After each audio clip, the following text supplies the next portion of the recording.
So in 2 minutes, we'll let people in. All right, no worries. All right.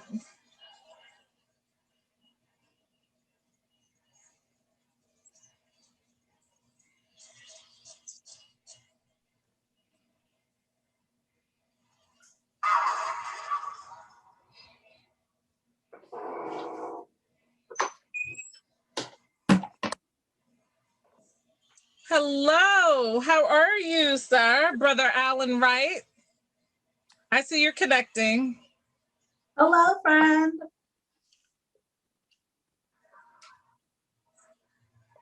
You are on mute, sir. All right. Yeah. There you go. I'm still turning on my, because I was in another session. Oh, got it. Just wanted to let you know that you are, we're live streaming this rehearsal. So just wanted to let you know that, and I'm making you the co-host right now. All right. So you can share your screen and do all you need to do to make sure all works. All right. Let me see. Share screen. All right. What others share screen do you want to continue? Yes. Okay. Let me go over here. I got to do my advanced screening. Mm-hmm. Got to set that up. And Okay. hold on. I still like I say it's like a launching meeting. Oh, no. Don't do that. Just what screen did you want to share? I'm trying to share my presentation.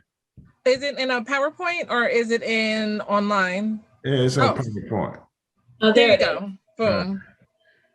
Hey, that's my word. Boom. Oh, hold on. Okay, so do you want to actually hold on. run it? Yeah. Yeah, that's not the one you want to share. Yeah, I'm going to run it from where? Let me page up. Mm-hmm. All right. Oh, you got some good slides in there. All right. All right. How is my Spelman sister? What do you say? I didn't hear you. How is my Spelman sister doing? Oh, she's doing excellent. Super fantastic. She's fabulous. Yeah, she is. Actually, she's on another Zoom meeting in her office. Oh, yes. With, yeah. We on the live stream. We on the live stream, so we can't tell everybody. No. So two things I got to ask in request, which I'm going to put in when I start up, is no picture taking, and even though it's going to be on live stream, whatever. Yes. No picture taking and recording. So. Okay. Yeah, just going. All right. Are we live yet? We are live. Yes. So when we're going to start? Do we count down? We are going to start actually letting people in right now. Nicole, hit it. And then, awesome. Thank you. And then we will begin at 7. So in 8 minutes. Okay. Yes, indeed. So maybe. So you can stop sharing your screen right now. And, when we get to. What? Okay, let me stop. I'm going to stop and then start again because I got it set. Because I think every time I stop, I got to set that screen. Oh, yeah. You just have to, start and hit the PowerPoint. Yep. Okay, should be good. I was just testing before we got live. Oh, yes, please do. Please test. All right. I'm going to stop sharing again. Okay, and I'm going to just share my little screen here. All right. And then we can get rolling.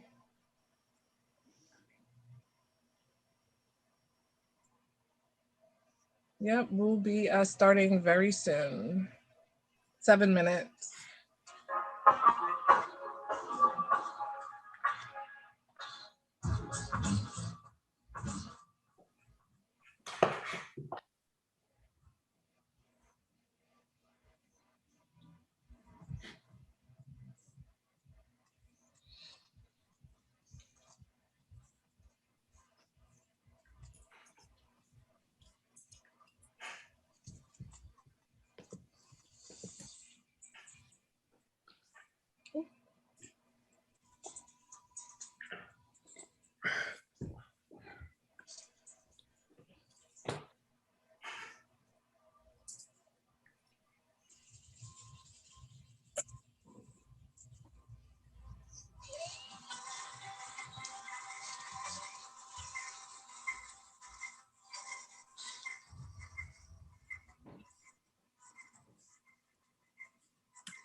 5 minutes to live.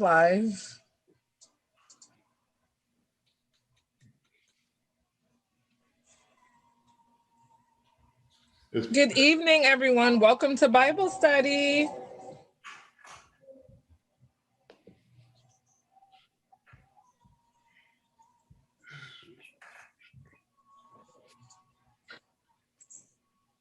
Hello. How's everybody? Hello. How are you? How are you, Sister Rice? Good. Just you look fine, good. Thank you. Yes. So do you. Oh, well, thank you. I'll take that. Hey, Melissa. Hey, how you doing? Good. How are you? Good to see you. Good to see you too. Amen. All right. I am Hi, about Gwen. to stop sharing. All right. Hey, everybody. Hello.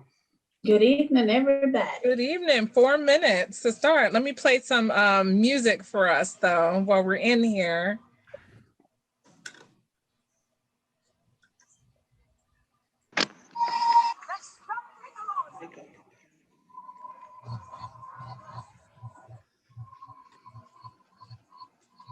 It's coming.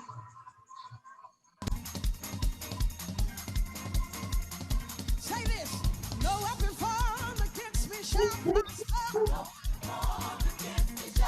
Can y'all hear that? No weapon formed against me Yeah. shall All right. Let's get in it. declare it. No weapon formed against me shall ever prosper. And no weapon formed against me shall prosper. Say this, say I win. He'll lose. I win. He'll lose. I win. He'll lose. I win. He'll lose. He'll lose. He'll lose. He'll lose. He'll lose. He'll lose. He'll lose. He'll lose. He'll lose. Say I win. Put your hands together. Yes. Say I win. Any winners in here? Say this. Say I win. Bless your name, Jesus. Say I win. I win. Go, Melissa. Brother James. How Well, are you you be doing, sir? jamming. You be jamming behind the scenes, huh? Oh, yes. Oh, I get it. I get it in.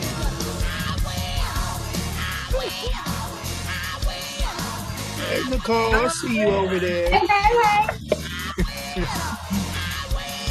Who else is that I see over there? Let me see. All right. 2 minutes to start. I got the victory.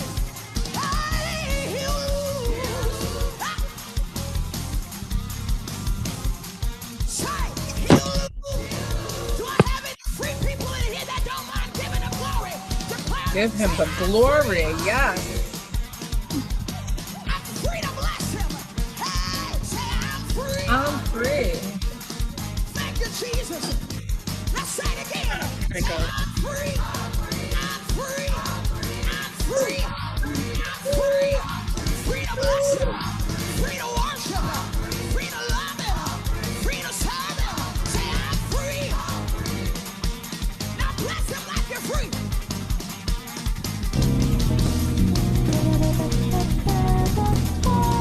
Tell the enemy, say it's over.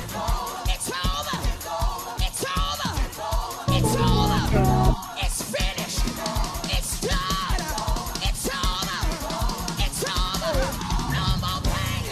No more tears. It's over. It's over. It's over. It's over. It's over. It's over. Say I made it. I made it. I made it. I made it. I made it. There you go. Oh, Hi. yeah. Hi. Hey, I haven't seen you in a grip of time. I know. Hey, yes. Hello, everybody.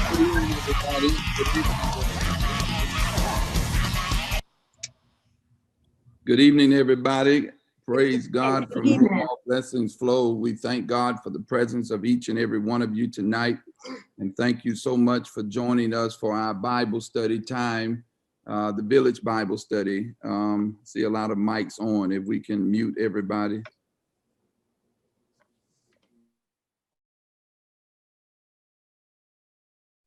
All right, we're good now. We're good now. As I was saying, thank God for all of you. Pray that you're doing well and pray that you're staying safe and practicing social distancing wherever you are.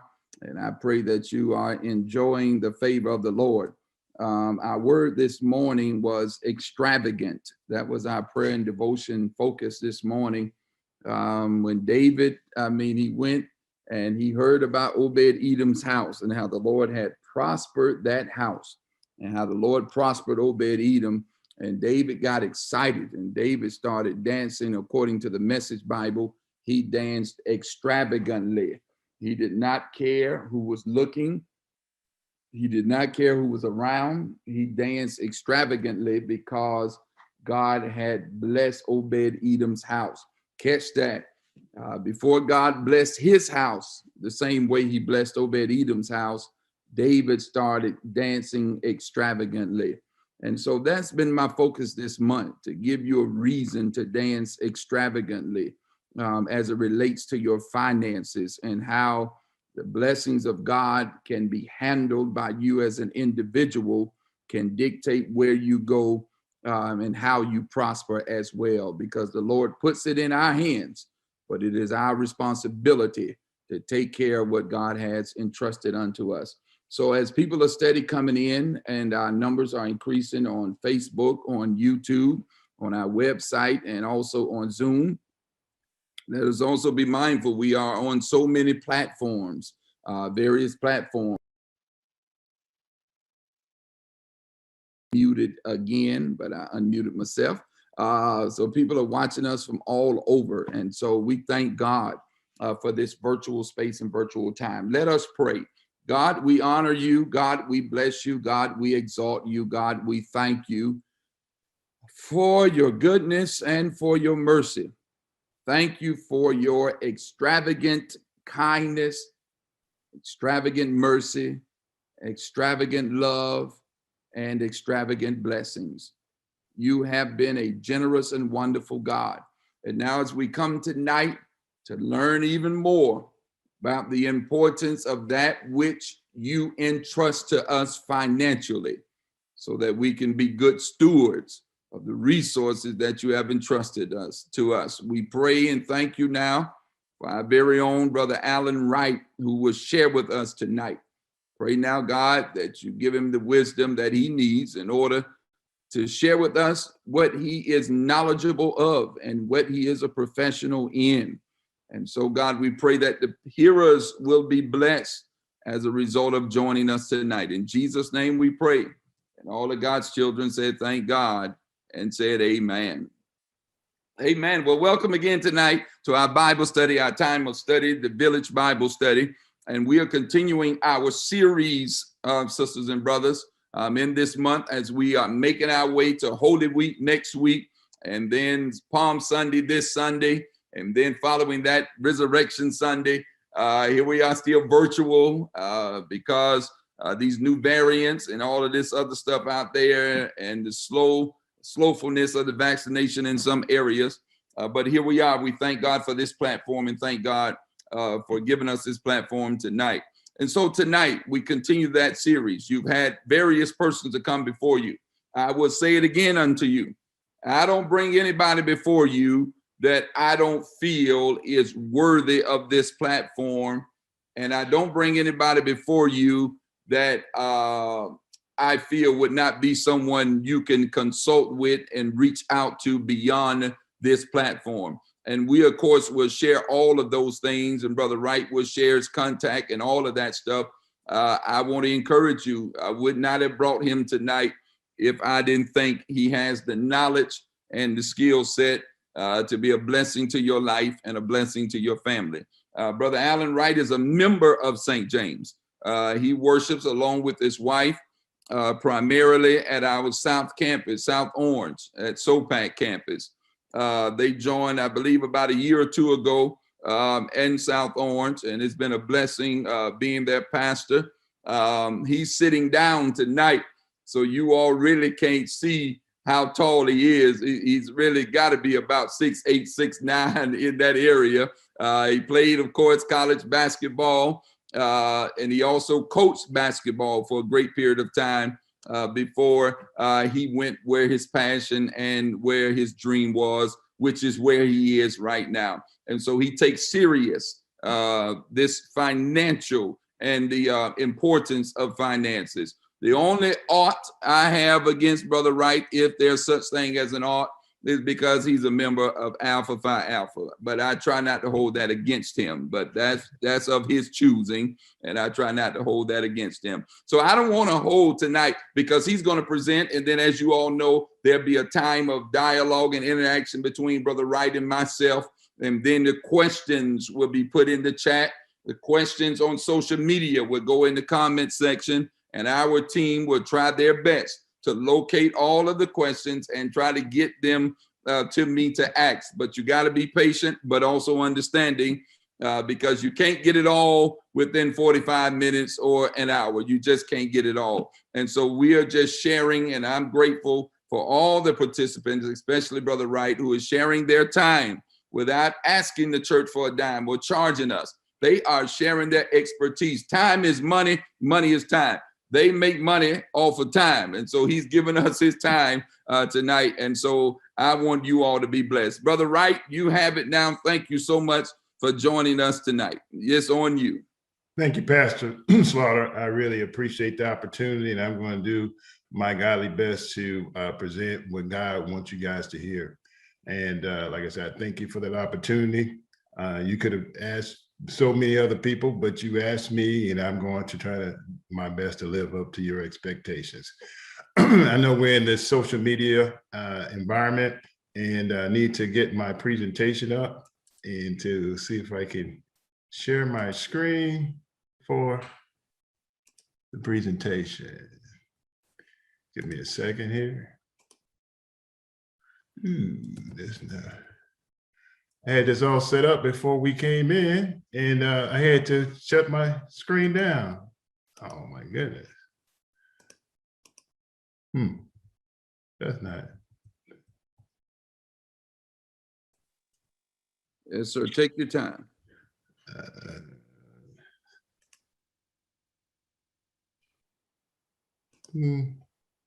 Everything is open, but what I needed to be open. No problem. 30 seconds. Let me go.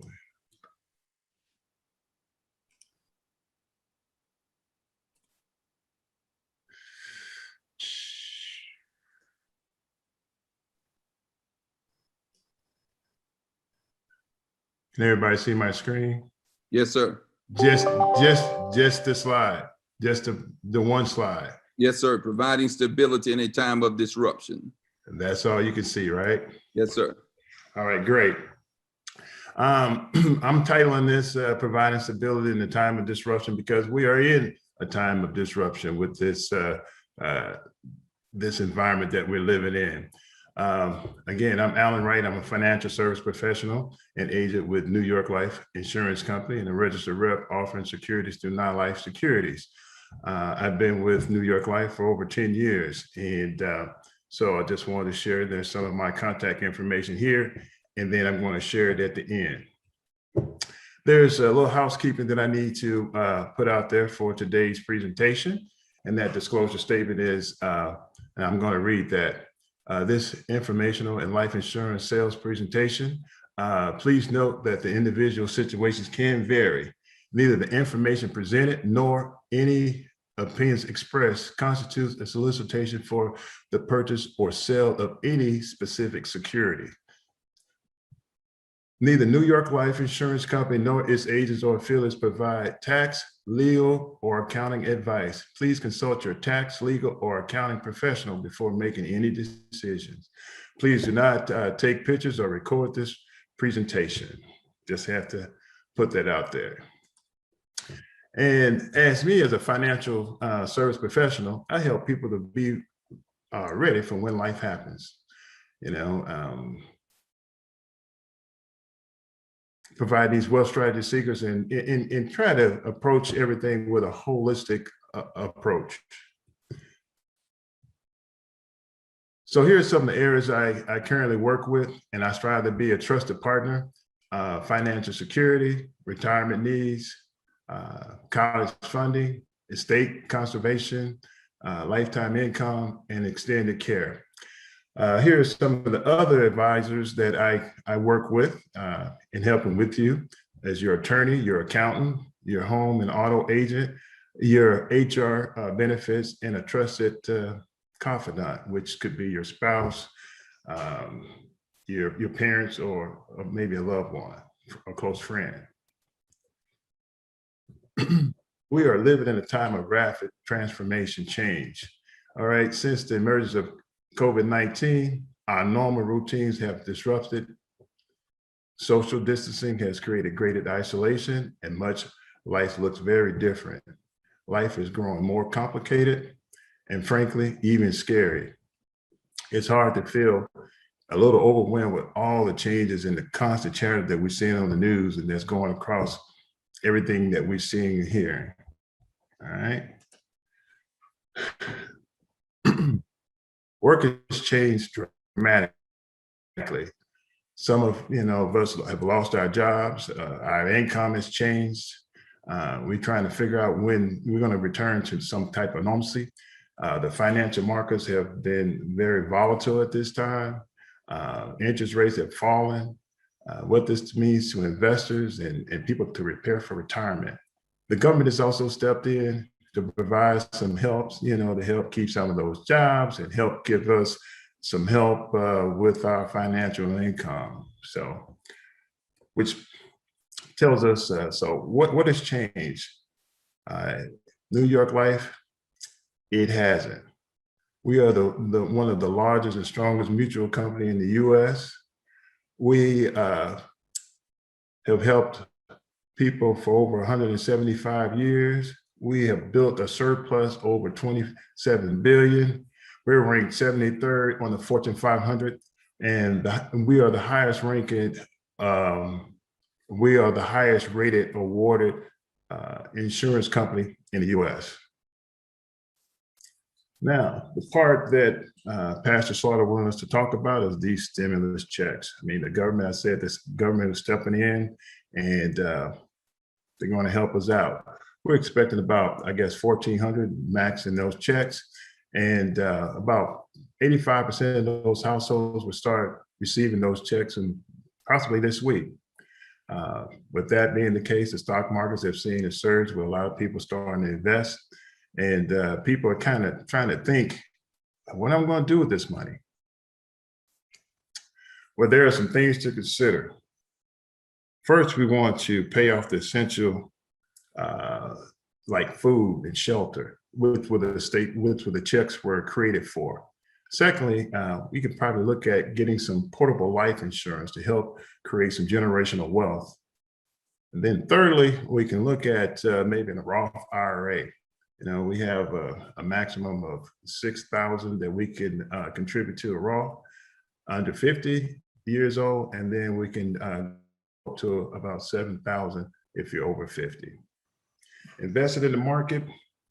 I know a lot of people would think about saying, I might take some of this money, invest in the market, but I want you to start thinking of it as a hobby right now, because we want to put your money into something that's going to give you more guarantees and some tax breaks. All right. So with the market, you got to be prepared for maybe a longer horizon and a chance that you could make some money, but you also could lose some money. One thing I want to add about investing is about time, not timing.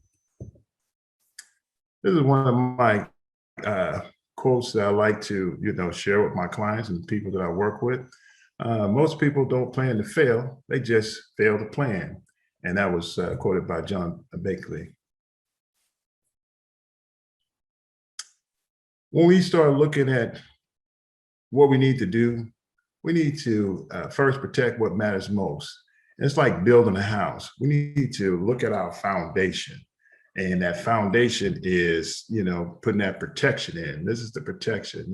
We kind of protecting what we earn, what we owe, and what you have, and who you love. Then we kind of move up into that next area, for major purchases, emergencies, and college education and retirement. And then some of these, once we get this foundation right here set, we can start looking at, diversifying and building our assets to reduce risk and maximizing, our qualified, plan contributions. Then as we move on up to this pyramid, then we look at, getting into passing along our assets and creating generational wealth. Okay, we're just looking at, is there a responsibility issue? Who's responsible for your family's future? The main, objective of companies is to benefit the program to attract and keep employees. So is it really your employees, responsibility? Is it the government's responsibilities? Things have been so bad now, the government has stepped in to try to save, different companies, as well as sending these stimulus checks. Is it your family's responsibility? Do you come back and say, is it nobody's responsibility? Well, when it actually comes down to it, it's really your responsibility.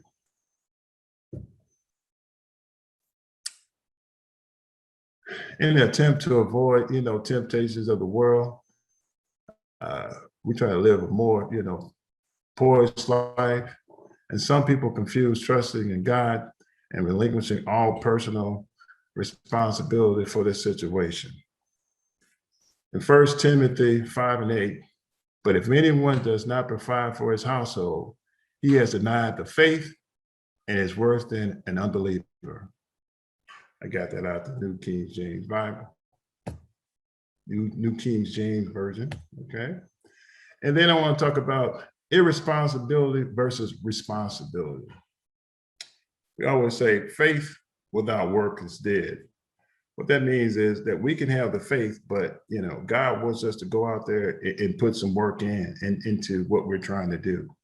According to James 2:14, what does it profit, my brethren, if someone says his faith but does not have works?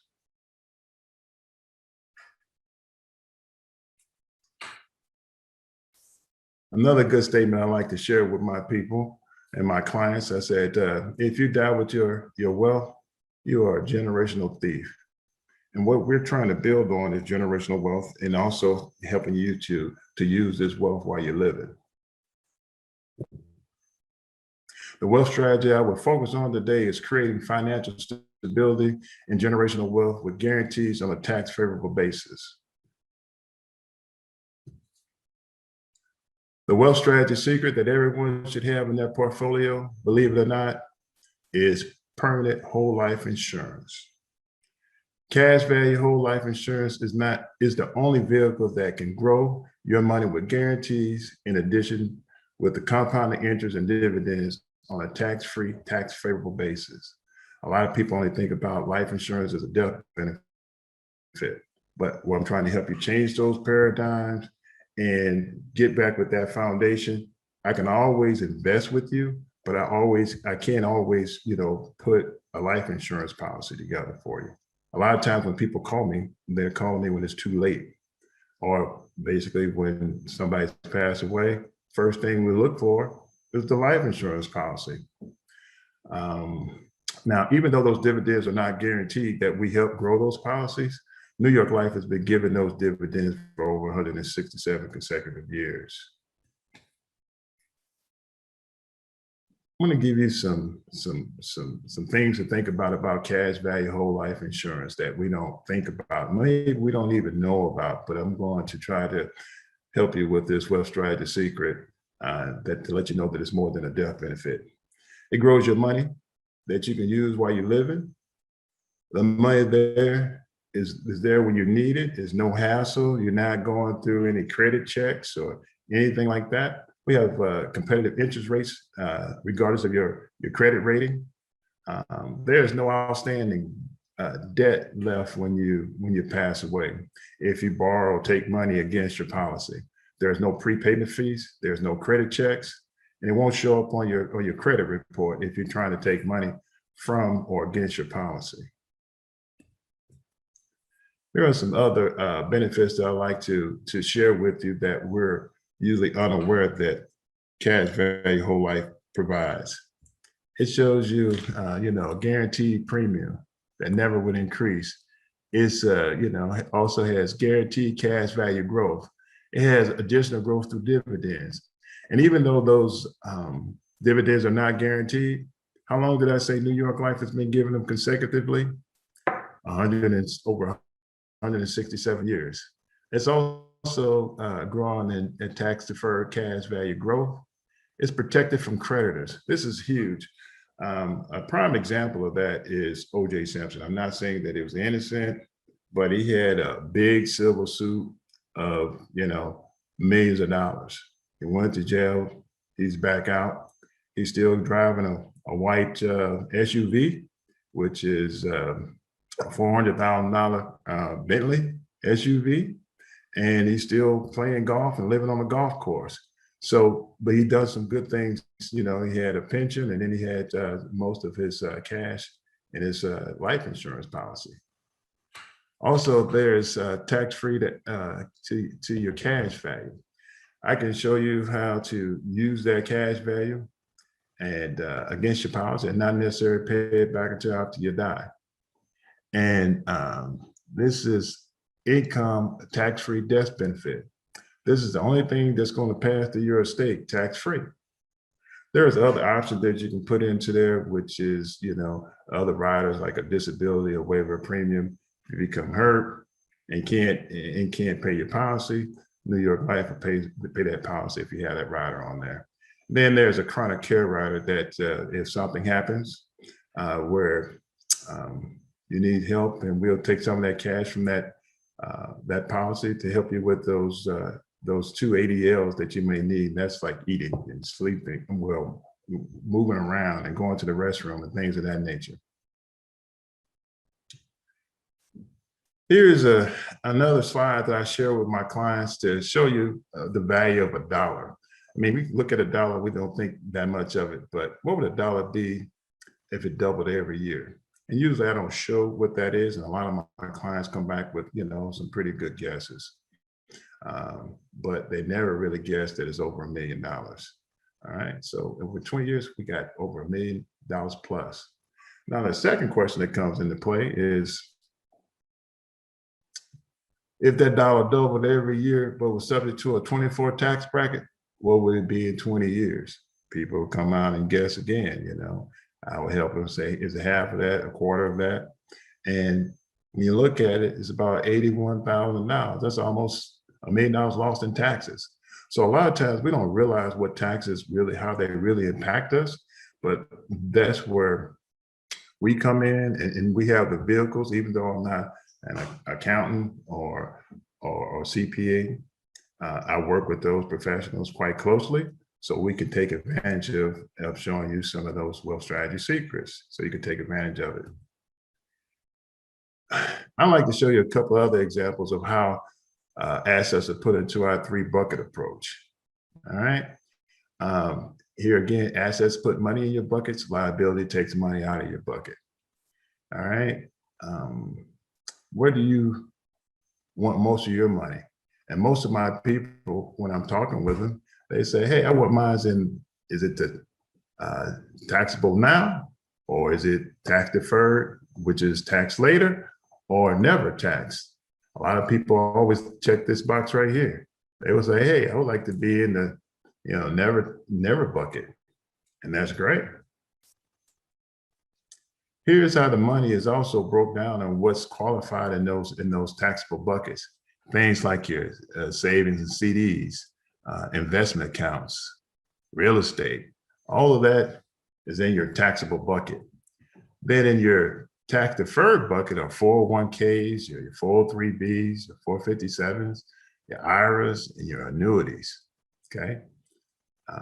Then you got in your tax-free bucket, you got the Roth accounts, you got 529 for college funding, and then you have the municipal bonds, and then you got cash value life insurance. Now, those other three, I do work with those, but today I'm definitely focusing in just on one, which is that cash value life insurance. Those other, vehicles or good solutions like a Roth IRA, you can put your money in there after tax money. It can grow. You can still get that money and the growth without the taxes, as long as you're within those limitations that I shared a little earlier. The 529s for college funding give you some tax breaks, and it's good for your kids to go to school. But if your child decides that they're not going to school, or that money, if you take it out, will be penalized at 10%. All right, and all that money definitely has to go towards education. Municipal bonds, because of what's going on with the pandemic, a lot of states are in trouble, and those municipal bonds could not pay like they have been planned or set up to be. Human economic value. The definition is the total income of an individual that is expected to earn until retirement or in a lifetime. And when you work with life insurance, the most important aspect of life insurance is buying the right amount. And that's where I come in. A lot of people come in and say, just have enough to bury us, or just enough to bury me. And we're trying to change those paradigms, because as I was saying before, life insurance is definitely a valuable piece that you need in your portfolio, but we need to learn how to use all of it. And I do, and service all types of life insurance, term as well as whole life, as well as universal life, as well as custom whole life. So every type of life insurance out there, there is a purpose in a way that we look for, and we have them to work together. Benefits and the value. Permanent life insurance have benefits that you can take advantage while you're living. And a lot of people don't realize that. When we start talking about life insurance, they only think about after they leave. And do they want to leave something for somebody, and for their loved ones, or they want to make sure that their loved ones don't have to, leave the home if they pass away, or just leave a bunch of bills for their loved ones. So like I said, all of it is great, but it's good to have that permanent life insurance. Term, on the other hand, carries no cash value, and the policy has no tangible living benefits. That is a policy for you and your loved ones. The permanent is for you while you're living. The value of working with an agent. Your life insurance agent, work with you with those strategies, using the insurance and other financial products to help you achieve your financial goals. And we can act like a catalyst of showing the importance of planning, discovering through fact-finding, clients' goals, and present situations. We gather the necessary documents for us to review and ask those, questions that a lot of people don't really think about until it's too late. And we also look at the legacy planning. And we need to, start educating ourselves right here at our age, so we can set an example for our children, and a lot of other races other than the African American. When I work with them, they're putting life insurance on everybody in the family, from the firstborn, as soon as they're born, until their parents. And then if their parents don't have it, they team up as a family, put a life insurance on their family, because more than likely they're going to be the beneficiaries of that policy, and therefore they're creating that income and that legacy to come into the family. And then you have to put that plan into action, and we help you guys to be accountable and put that plan into action, because we think about it, and sometimes we don't really put things into action. And then a lot of people may be concerned and say, hey, I may not want to, you know, leave that kind of money to my family. And if you have that kind of concern, you should, you can rule from the grave by creating a trust. And that trust will say how that money is to be allocated, when, and to whom. And it keeps it out of probate. Probate is something that the courts will come in and take in and to decide how the money is going to be split if you don't have that trust or will in place. Okay. So what I'm asking is that you should take charge today for tomorrow, because we don't know when our health could change suddenly. We don't know when this pandemic is going to impact people. So the best thing for us to do is to get it while, you know, as young as you can. And the secret is to keep it for life. You know, term, if a lot of times people get term and they don't realize that term is for a period of time. And if you don't convert it or upgrade it, it could balloon, and therefore you may have to drop it because you can't afford it. So having that constant relationship with your agent and working through a process to make sure that you'll have the insurance when it's needed, okay? To work out and customize those options. The next steps, let's set up a time to discuss and put the plan together, because I customize everything to each person or each client. I may be sitting down with twins or husband and wife or parents and children, but whatever that is, I'm going to customize that to their goals and their objectives and their risk times and their age and what they're trying to do. So that generational wealth and that financial stability comes with that life insurance. And I do that because everything on life insurance is based off of your health. The underwriting has to go through the underwriting. When the underwriting comes through, they'll say if you're able to be accepted or declined. So again, it's imperative that we get it as soon as we can and as healthy as we are as soon as we can get it, because we never know, and we only as young as we are today. If you have any questions, feel free to ask, and I thank you for your time and your attention. As I pass it back over to you, Pastor All right. Smart. Thank you. Thank you so much, Brother Wright. Now we'll come and have a little dialogue together, you and I, and some of the questions may start appearing in the chat or social media.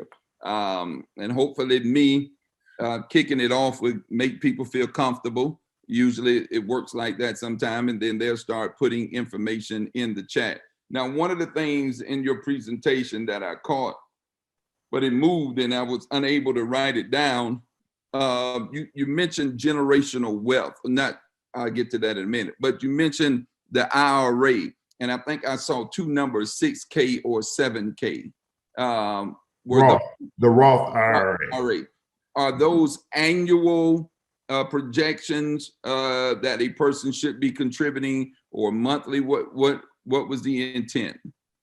Well, the Roth IRA is a tax-free vehicle that you can take advantage of, but you have different limits, you know, whether or not you're filing as an individual or married couples.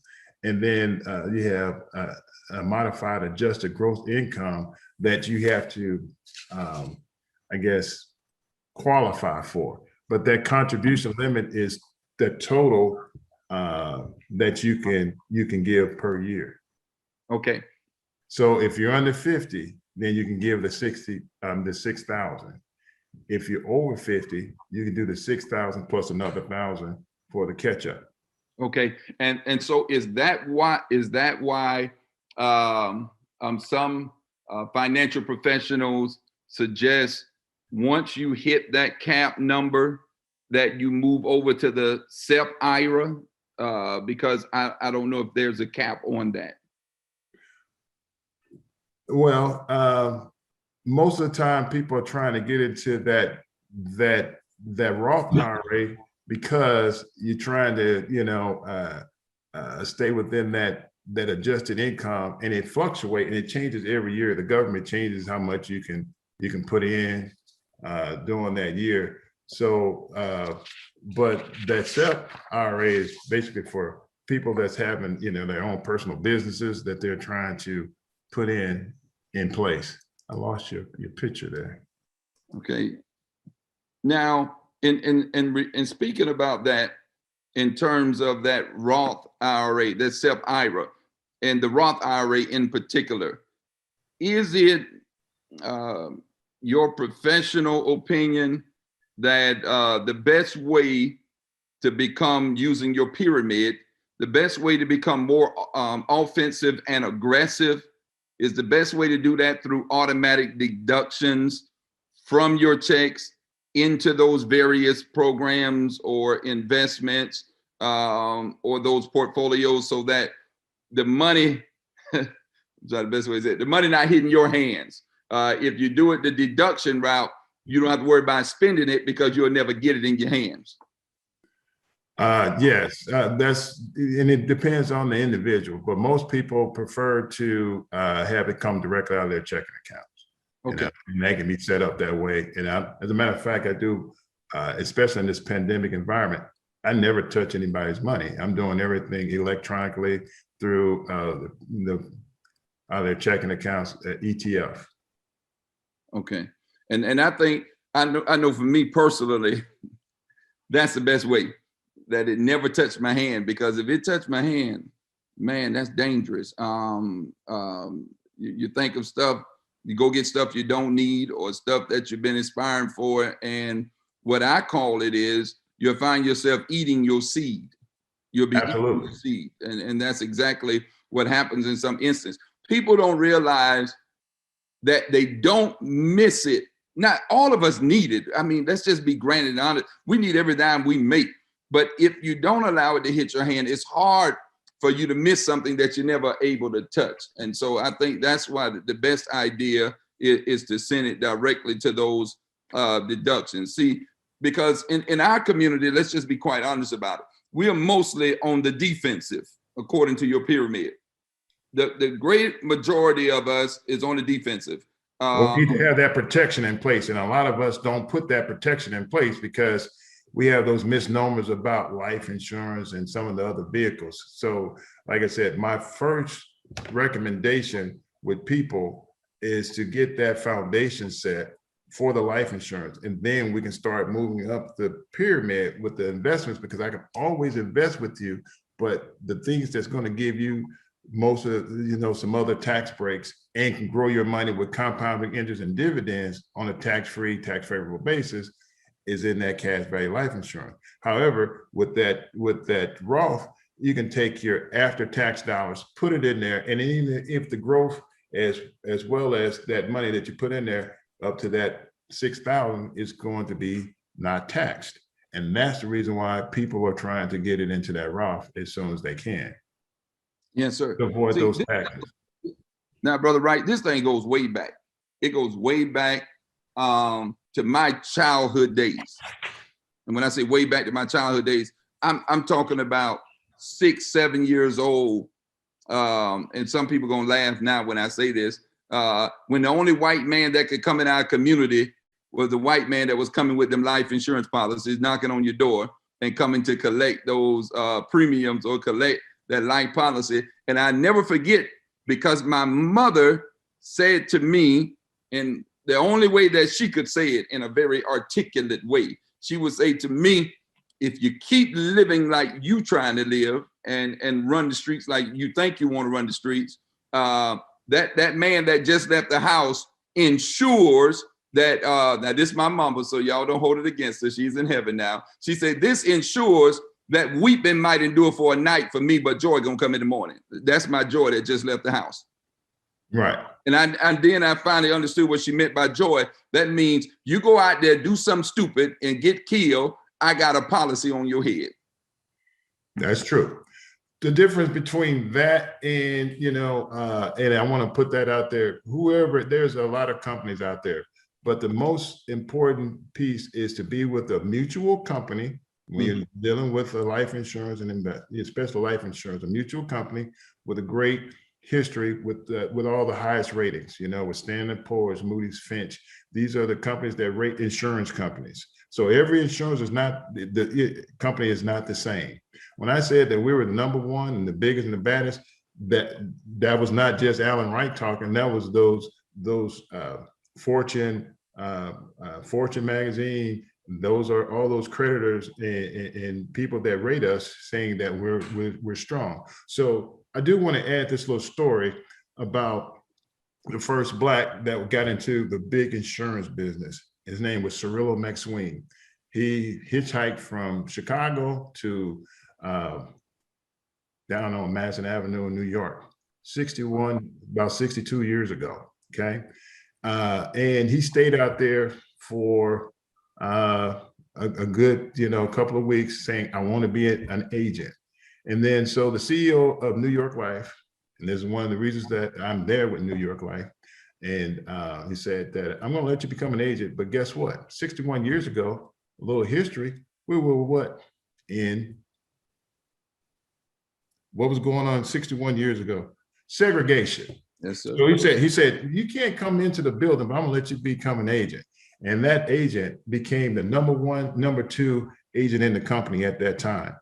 And he went on and made that money. And then he, after he made the money, he invested in McDonald's. And he was one of the first Black McDonald's owners and created the McDonald's Owners Union, Black McDonald's. And I may not be calling it the right, name for that the owners, Black owners union that he incorporated. And then he was also an alpha. And he was also one of the treasurer for Martin Luther King. Wow. So it was a very important piece. And in that, back in the day, like you said, a lot of agents that didn't look like me came to our neighborhoods. Mm-hmm. And the thing is that we probably didn't get enough life insurance. And then back then, you had to really trust that person because they might take that money and not necessarily do what they were supposed to do. Yes, sir. But that's the reason why you have to work with an agent that you understand and you can trust, and with a company that 20 or 30 years from now, they'll be around. So when you need to get your money, we'll be there. So that's a little history. And that's what we need to look at when we start working with an agent and a company. And remember, they need to be a mutual company, have all the highest ratings. And when I told you about that surplus, what surplus is that if we pay all of our claims, we still have $27 billion to run the business. And the only way that you can get part of New York Life is being a cash value, a life insurance owner, because that dividend comes into you through the life insurance policy. And if you were not a mutual company, then you'll be a publicly traded company, and that'll be the companies that are on the stock market. So you can't not buy our stock on the stock market because we're a mutual company. So the strength of mutuality is saying that we're working for our clients. Other companies may be working for those shareholders, and they get that dividend. Mm-hmm. Yeah, that's good. Some of the questions are starting to come in, and one of the questions was about is the max investment over the age of 56,000 or 52,000, or does that depend on 403B Roth, or is that figure for 401k? I guess they was asking sort of the same question I was asking. So the only figure that I was given was for the Roth IRA. Yes, sir. The 401ks depends on, that is a company generated retirement plan, which is the company, back in the 70s or the 80s when they became popular, companies wanted to get out giving pensions. So when they're saying, hey, I don't want to give pensions anymore, and the government's saying, well, if you don't want to give any pensions, you need to try to give them something. And that's when 401ks became popular, where they're saying, hey, if you add for every dollar that you give to your own retirement, we'll contribute money. Okay. And then you had people doing that. Some companies did, for every dollar you gave to a certain amount, they would give, would match that. Some companies gave, 50 cents. Some people gave 75 cents to your dollar. So that's what a 401k is that retirement plan that you're going through, and it's deferred taxes. That was that bucket I was telling you about, deferred taxes, the 401ks, the 457s, and the 403bs. The 403bs are for people in education, and the 457s are for police officers and firemen. So those are some of the vehicles that they use, but they can be taxed later on. And guess who control the taxes? Who? The government. Oh. So all this money that they're putting in and giving back to us in these stimulus checks, yes, sir, eventually somebody's going to have to pay for it. And who that's going to be? It's going to be us, the taxpayers. So what we're trying to say with that strategy, and I almost had that slide in my deck, but I took it out because but if you put everything into your deferred savings, and then you think you're going to be in a lower, tax bracket when you retire, but if they pull that, they raise taxes at that time, your taxes still could be higher than what you're paying today. So what we're saying now is, use some deferred and put into your 401k into what the company matches. After 2008, a lot of companies backed off of that commitment because of the crash of the stock market and how things are going. And then now with the pandemic, a lot of companies probably are doing some things to not do that match. Some companies are not even, matching at all now. And a lot of companies have reduced that. So with that being the case, we're saying, hey, where can I put my money to still work for me while I'm sleeping? And the thing is, like I said, it still behooves us to do some investing. I do the investing, but some of the investing I do was with the annuities, which give you guarantees. Do mutual funds, which give you that more of a, I'm going to say, a Costco type of buying in stocks and bonds. So you can go out and buy. I'm not a stockbroker. Mm-hmm. I'm not an accountant. So I'm not going to go into, that too much, but you can go out there and try to buy stock, but it's going to cost more as an individual, buyer. You may not be able to buy that much stock unless you have a gang of money. Now I can put it in mutual funds where it's going to buy a blend of stocks and bonds and into your portfolio. But like I said, we'll talk about that on an individual basis, and then based on your risk tolerance, your time horizon, all those things that have to come into play when I'm starting to do the investments with you. But what people need to do, and we kind of generate the question to me, is say, hey, we got this stimulus check coming of about $1,400. We don't want people to go out there and just spend that on buying some more gym shoes or something. We can say, hey, can we put something into a vehicle that we can possibly afford, and then it's going to give us some tax breaks and also grow our money. Yes, sir. Here's another question. We got several of them. I'm going to get to all of them. Okay. This is from Facebook. When the available cash value is borrowed from the policy and isn't paid back before the insured passes away, does that reduce the value of the policy? What happens with that is, this is how I'm giving, when I tell clients I can give you a loan and that you don't have to pay it back until after you die. So when you take money against your policy, not from your policy, I want you to understand there's a difference. You take a loan against your policy. That policy is collateral with the insurance company. So the insurance company is going to charge you an interest rate for that loan annually, okay?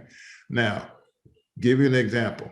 If I were to get that policy and I had, let's say I had $50,000 worth of cash value. I took $10,000 out to start a business, to do whatever I want. We're not asking that question, what you're doing. We're not coming up with the business plans. We're not checking your FICO score. We're just saying, hey, you say, hey, Alan, how much I got in my policy? I said, okay, you got 50,000. I say, okay, I want to take 10,000 because I got this business venture I want to do. Well, not you're trying to buy a house, you're trying to, buy a space to start a nail. Who cares? And say, for instance, the pandemic hits, the business didn't take off. if you borrowed that money from the bank, that was in 31 days, it said, I'm coming from my money, or I might, cause you to have some problems. If you don't pay that money back from your life insurance, we're just going to take it off the death benefit. And say, for instance, you had a death benefit of $1 million. We'll take that death benefit off the $1 million or 500, whatever that number is on the death benefit. Say, for instance, if it was $500, we're going to take that 10,000 from that $500. So what we have left, we got $4,000, $90,000, $90 to go to your loved ones. So did that answer your question? We don't have to pay it back at a certain time, but when you do have to pay it back, it'll come off to your death benefit, and then it's paid with the interest. So that 10,000 might be 11,000. Yes, sir. Okay. All right. Another one is there an income limit to contribute to the Roth IRA? Is there an income limit? Do you have to make a certain amount of money to contribute? Yes, you do. For 2020, you have to make less than 124,000 as a single individual. As a married couple, you have to make less than 196,000 together. So that's the modified adjusted gross income that you have to be within in order to get that Roth advantage of the 6,000. Here's another one. I have 10-year with 10-year option with another company, started a couple of years ago. Can I convert that now? I can't speak for another company, especially without seeing that. First of all, I don't know what their conversion privileges are. They definitely can't match what New York Life does, because when we have 10 years to convert our policy. So if you had a 10-year policy with us, I would say, hey, we got 10 years to convert all of this policy into a permanent policy. And then with New York Life, we give you that first year's premium back on the percentage that you convert. So if you can convert 100% of that policy, New York Life will give you 100% of that first year's premium to help you convert, which would usually pay about your first year premium. And then whatever's left over, go into cash value to start over. So with that being the case for your policy, who knows? If you would like somebody like Primavera, they don't have any whole life policies. So you can't convert that policy. And I know they were big and popular at one time and still are, but so you're saying they can even, oh, wow. Well, I don't try to speak bad of my competitors, but they're not my competitor because, let's put it like this. I'm not, I don't condone their practice and they're preying on our community the most with this kind of pyramid marketing. When you're working with me, I don't need you to go out and get 3 or 4 other people to work under me or under you to make money. I'm doing what's best in your best interest based on your budget. I'm customizing where you are and where you're trying to be. And I get paid through my company through commissions on what I provide. But my goals is looking at what I can help you with within your best interest. Yes, sir. All right, that's a good point. That's a good point. All right, another question. Each year, I receive a 1099-T from my insurance company. What is the basis for this interest? That's probably a question for your accountant, and looking to based on your income, and it's a whole lot of different factors that in there that's not really my lane to address. Yes, sir. Now here's something interesting, man. When you quoted the late Miles Monroe, and the late Miles Monroe says, if you die with your wealth, you are a generational thief. It's a whole lot of folk die with their wealth. That's true. I'm trying to see how I can exegete that thought and convert that thought and I'm going to search some biblical truths and principles on that thief piece, because Malachi talks about a thief, and now Miles Monroe, who was brilliant, I believe from the Bahamas, was brilliant. Bohemian, yes. Yeah, and I have some of his books, and so say more about that. And we got to go because it's only 5 minutes left, so we can't say much. If you die with your wealth, you're a generational thief. That means you haven't lived, you haven't invested in nobody else, you haven't tried to help nobody else. You just got on it like the man with the talents and just sat on what you had. Right. So we one about sharing. Like I said, our responsibility is to help take care of our family. And then when I'm trying to help us, and I have all types of clients. I have white, Black, Hispanic, Asian, and Indian. But a lot of times we lack the knowledge of how we can use these wealth strategy secrets. And sometimes we start over every generation. We might do well, and then we'll say, hey, you know what? They have to go figure it out like I did. And then they say, I can't take it with me, so I'm going to spend it. I'm going to do whatever I need to do.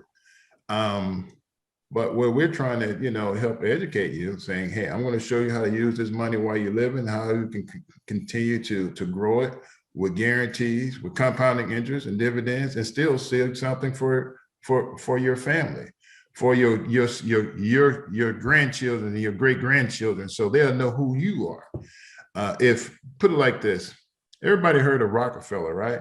Mm-hmm. Right. Okay. Well, a lot of people know who Rockefeller is because of how much wealth he has. But he did grew a lot of his wealth through life insurance. But he left it for his family, and then his family. So everybody knows about Rockefeller. But say, for instance, do you know who your great-great-grandfather is? And I'm not trying to put you on the spot, Pastor Slaughter, but you don't have to answer that with a yes or no. Most of us don't know who our great-great-granddaddy is because they didn't leave us anything. But if they were like Rockefeller and they left us a check every month because of this generational wealth based off of his life insurance, you would know his name. Yeah, you sure right about that. I know my great-grandfather, but that's it. So I guess I know from the second to the third generation after that. Well, a lot of people now going through, and doing their, the ancestry. So you wouldn't have to do the ancestry if they left you. There you go. So know who they are. Right.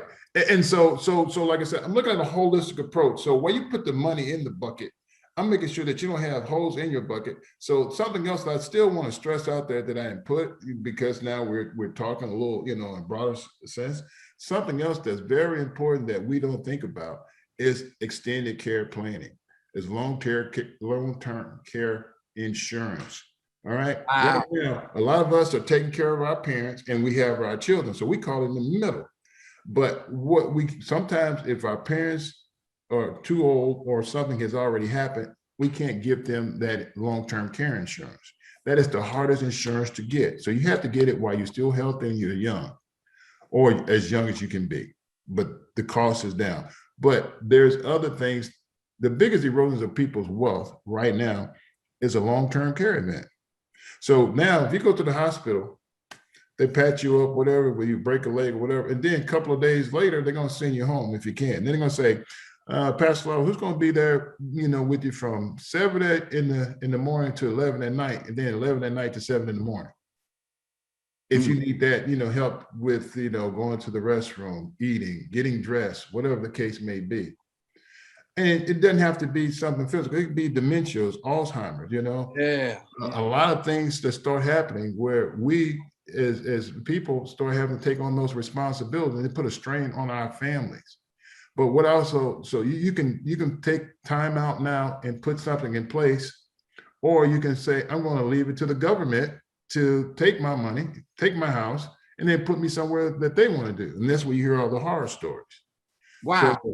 So there's different seminars that I provide with my internal consultant, and it's just a webinar. There's no interaction like this, but I invite them. They listen to, understand what, long-term care is, how it can help, provide the security and the protection. So you're not losing, spending that money. And a lot of times when people start spending all that money, that's when they figured out, it's like, man, I should have had some long-term care. But at that time, it's too late. So it may be too late for your parents, but it's not necessarily too late for you and your spouse. So where I can help out, then I'm trying to cap that or help out. And that's a good place. We're going to end there. But you know what? I mean, that's a profound statement that you made about that long-term care. Because when we think about long-term care, as people of color primarily, we think about which one of our children going to take care of us. Exactly. And then we put the burden on them and their spouse and then their children and all of that stuff, instead of having that plan already, well thought out. I mean, that's major what you just shared right there. That could be a form of generational. That could be a form of a generational thief right there, because now you're stealing from their freedom, their time, their money. So I'm just connecting the dots for you. And I know we can't talk, like I said, this is big as an ocean. And like I said, I tried to just keep it, narrowed down to that one wealth strategy. But I'm here again, my number is 312-515-0964. If we can put that in the chat section, we got to go, you all. I see more questions, but we got to go. We'll be on time. If we can put that in the chat section, Brother Wright's information, or we can put it back on the screen, whichever way is best. Let's do that so that the people can see it and jot that information down and take advantage of this wealth of resources and knowledge. One of our own, once again, it's a part of our village, part of the St. James Village. And I'm honored to be his pastor and honored that he decided to join our church, our village, out of all the places to join. He joined us. And so I'm grateful tonight. Thank you, Brother Wright. You've been a blessing to us in so many ways tonight. I'm looking now at Facebook, people thanking you, and even on the comment section. You all see his information now in the chat section. If you are on social media, I guess there's a way they can show you the screen or something so that you all can see it as well. But tomorrow, now next week, sisters and brothers, before we go tonight, next week we end this series, and we end it during Holy Week. A great time to end it. We end it during Holy Week. On Wednesday, I'll teach for about 20 minutes, the final part, what I started last week about this pandemic and your finances and living now.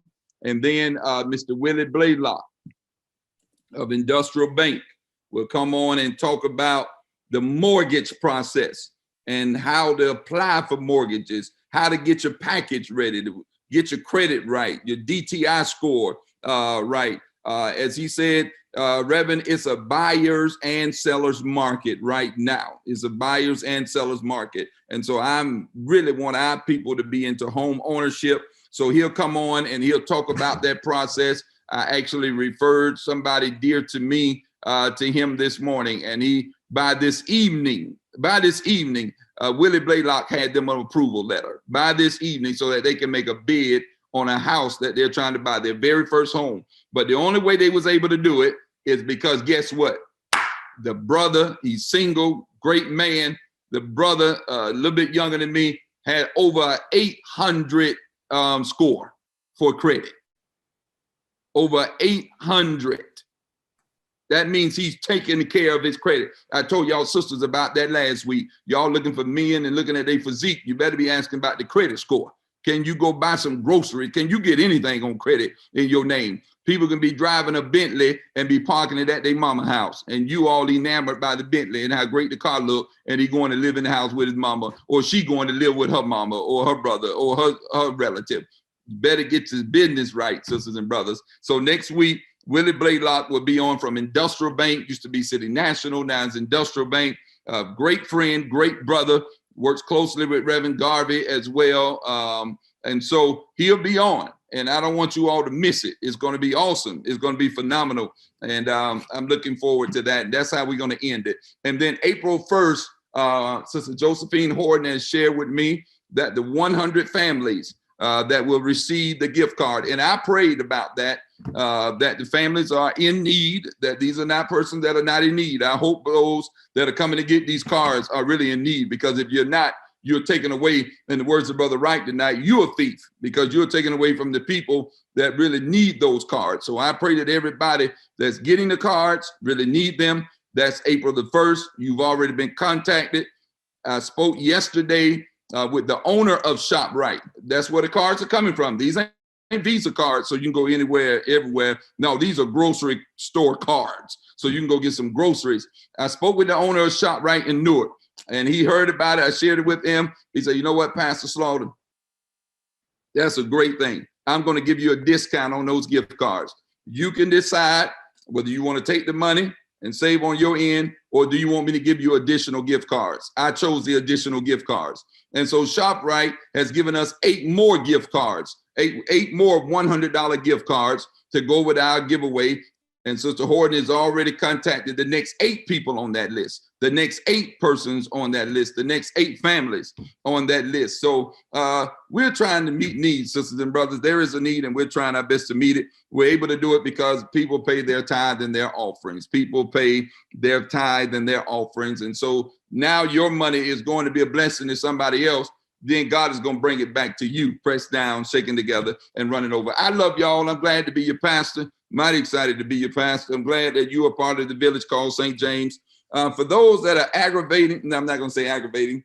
Let me use a better word. For those that are wondering or calling and saying, when are the buildings coming down? And y'all calling Reverend Garvey, and Reverend Garvey is pulling the hair out of his head. He ain't got no hair, no way, but he's pulling that out too, because people want to know when the bulldozer is going to be there, this and that.